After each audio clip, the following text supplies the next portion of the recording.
in the red corner, wearing the red trunks with the white trim. He weighed in at an even 217 pounds.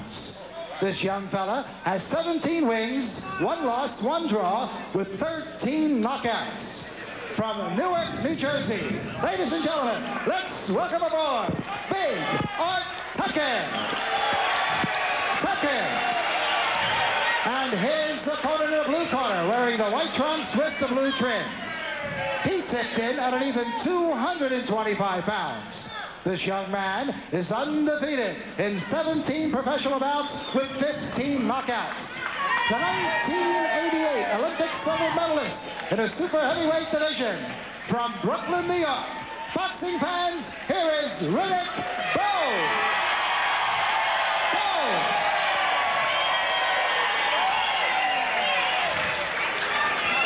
Okay, come close here. Gentlemen, you received your instructions. Therefore, I expect you to perform my commands, and I expect a clean, professional fight. Do you have any questions? Okay, touch gloves. Good luck. Go back to your corner. Referee Tony Orlando with the final instructions, and there the tail of the tape with Bowe coming in at 225, Tucker at 217. He feels is an optimum age for him, and even though his age is listed at 31, it is generally accepted by those who have done the investigations that he is actually 33 years of age. Officially, the publicity releases have him at 31. Yeah, so we're ready for round number 1. Inspector Clouseau found out that he was 33 years of age. That's right. The judges are Frank Brunette from Rahway, New Jersey, Rocky Castellani from Atlantic City, and Richard Strange from Bricktown, New Jersey. Tucker starts out with a real fast 1-2, Tim. Means business. Tucker in red, Riddick Bowe in white. Both of them with their families in attendance here today, and a lot of supporters, obviously, with Tucker here from Newark, New Jersey, his nearby hometown, and Riddick Bowe not too far away, Brooklyn, New York. 2 big guys, Tim. Big in every way. Tucker stands 6'6" and Bowe 6'5". And Tim, they can both punch. Can't blink in a fight like this. Tucker's only loss to Kimuel Odom, a 9th round stoppage, a fight in which everybody agreed he wasn't in the best of physical shape. He's since come back with a 1-round victory over Marcellus Brown. And Riddick Bowe unbeaten in his 17 professional fights.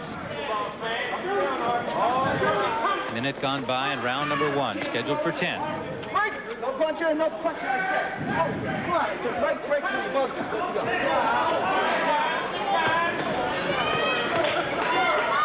Let's go. Tucker is bending low, Tim, and he's bringing himself right into Riddick Bowe's punching range. Good right hand by Tucker. Excellent right hand by Tucker. And there's that snapping jab that we were talking about. Eddie Futch says that Bowe's jab is as good as Muhammad Ali's was in his time. That's quite a statement for Eddie Futch to make about his protege, Riddick Bowe. And he feels that his potential is unlimited. He's not saying he's ready for the title shot this year, but he feels that he is definitely going to be a top contender. A minute remaining, round 1. At the moment, Bowe is a little over-anxious, Tim, reaching in with his punches. And that can be dangerous. You heard Bowe predict a knockout of Tucker in his interview with us.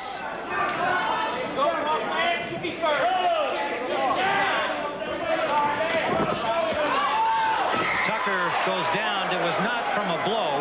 He actually missed a combination and then got his feet tangled up with Bowe. Yeah, 3rd and 10, Tim. No punches involved. Under the 30-second mark to go, round 1. Another miss by Tucker. Tim, at least he's getting them off. And Bowe is not making him pay when he misses up to this point. And Tucker should not stay inside, Tim. Bowe landed 2 short shots inside the last exchange. Final seconds of round 1. Right landed by Tucker, a left missed by Bowe. Then he lands with a left hook and another left hook and a short right.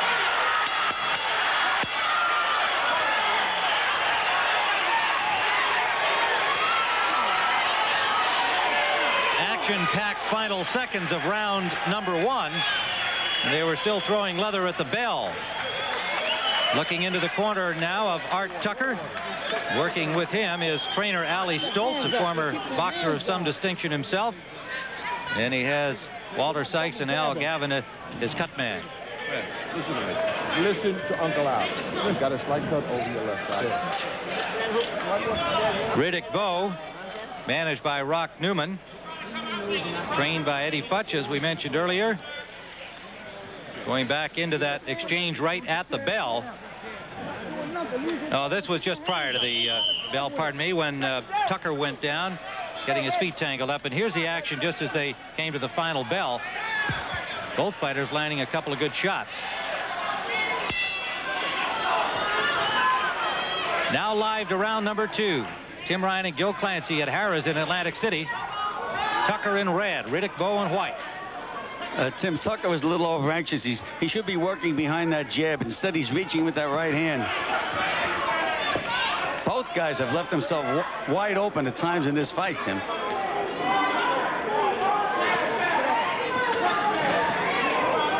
And you see Tucker bending down. He's the big, tall guy. He should be making this guy reach and then try to nail him. Bowe seems to be getting the range. Bowe been more effective inside when Tucker's given him that opportunity. Now has Tucker pinned in the Bowe corner. And Tucker is hurt, Tim. A good left hook. He's centering Tucker. Tucker trying to punch his way out of the corner.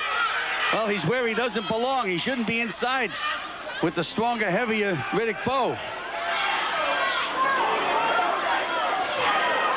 Bowe missing the overhand right. But he was able to tie up Tucker after the miss.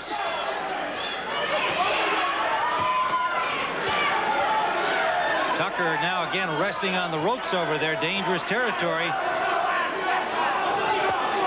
Right to the body, and now Bowe just banging to the open spots in the midsection and ribs of Art Tucker. You can see Bowe using his strength inside there. He's pushing Tucker with his forearms, keeping Tucker a little off balance inside. Now Tucker just got his hand caught in the ropes. Good left hook by Tucker. Tucker came off with 2 good shots that landed and lands a right uppercut lead. Tucker seems to be wearing down a little bit, though, Tim. Looks a little tired, and it's only the second round.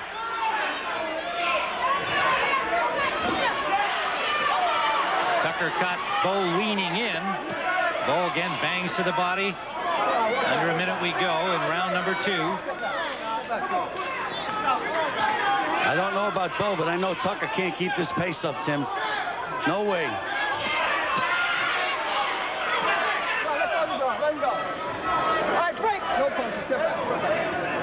Tucker should get out and start to move a little bit and snap that jab.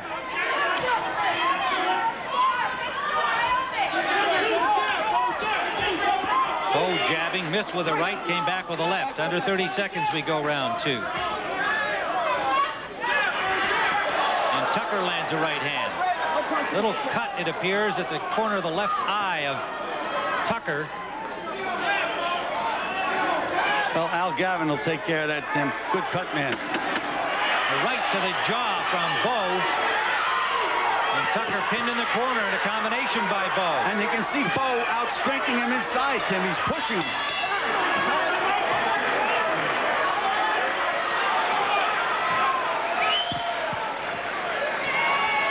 So a big round for Riddick Bowe, and they'll have to work on that cut. In the corner of Art Tucker, Al Gavin is cut man. The cut is high, you're and all right. It looks like it's high on the eyebrow. Can't let this guy get off the fucking corners. Get out of corners. Tie him up. Get off first. Where's the water? Where the water? Where the water?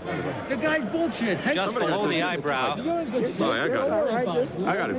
Yeah. Okay. Get off. You gotta get off first. You understand? Fucking left hook, right? Let's go back into the second round and see a good left hand from Bowe that really rocked Tucker. That was prior to the cut opening up. It was the best punch of the round. That was probably the best punch of the fight, Tim. Really wobbled Art Tucker. He got nailed again with that right hand near the end of the round.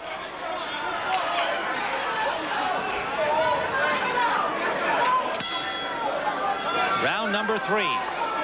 Art Tucker in red, Riddick Bowe in white. Scheduled for 10. 2 unranked heavyweights, both hoping an impressive showing here today will launch them into the top 10. You know, Tim, at the beginning of the fight, Tucker started out with a good snapping jab. Good hook. Down goes Tucker. Both punchers letting him fly at the same time, but Bowe sending Tucker down. They both threw left hooks. Tim and Riddick Bowe beat him to the punch. Tucker up quickly, took the 8 count and is back out there.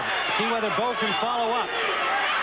Bowe getting some free shots now. Tucker finally fires back.